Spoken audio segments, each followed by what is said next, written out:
ಮತ್ತೊಂದು ಕಡೆ ಯಾದಗಿರಿ ಕಡೆಗೆ ನಾವು ಗಮನ ಕೊಟ್ಟರೆ ಭೀಮಾ ನದಿಯ ಆರ್ಭಟಕ್ಕೆ ನಾಯ್ಕಲ್ ಗ್ರಾಮ ಕಂಪ್ಲೀಟ್ ಆಗಿ ಜಲಾವೃತ ಆಗಿತ್ತು.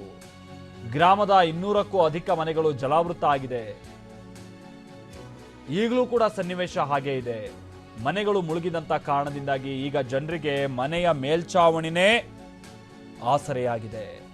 ಮನೆಯ ಮೇಲ್ಛಾವಣಿ ಮೇಲೆ ಜನ ಆಶ್ರಯ ಪಡೆದಿದ್ದಾರೆ. ಟಾರ್ಪಲ್ ಅನ್ನ ಕಟ್ಕೊಂಡು ದಿನ ದೂಡ್ತಾ ಇದ್ದಾರೆ ಜನ. ಎಂತ ದುಸ್ಥಿತಿ ನೋಡಿ. ಯಾದಗಿರಿ ಜಿಲ್ಲೆ ವಡಗೇರಾ ತಾಲೂಕಿನ ನಾಯ್ಕಲ್ ಗ್ರಾಮದಲ್ಲಿ ಜನ ಟಾರ್ಪಲ್ ಕಟ್ಕೊಂಡು ಜೀವನ ದೂಡ್ತಾ ಇದ್ದಾರೆ. ಇನ್ ಕೆಲವರು ಮನೆ ಛಾವಣಿ ಮೇಲೆ ಬಂದು ಕುತ್ಕೊಂಡಿದ್ದಾರೆ. ಭೀಮಾ ನದಿಗೆ 4 ಲಕ್ಷ ಕ್ಯೂಸೆಕ್ನಷ್ಟು ನೀರು ಬಿಡುಗಡೆಯಾಗಿದೆ. ನದಿಯಿಂದ 2 ಕಿಲೋಮೀಟರ್ ದೂರದಲ್ಲಿರುವಂಥ ಗ್ರಾಮ ಇದು. ಆದರೂ ಅಲ್ಲೂ ಬಂದು ನೀರು ಬ್ಲಾಕ್ ಆಗಿದೆ ಅಂದರೆ ಲೆಕ್ಕ ಹಾಕಿ. ಮನೆಯಲ್ಲಿರುವಂಥ ವಸ್ತುಗಳೆಲ್ಲ ಸಂಪೂರ್ಣವಾಗಿ ನೀರು ಪಾಲಾಗಿ ಹೋಗ್ಬಿಟ್ಟಿದೆ.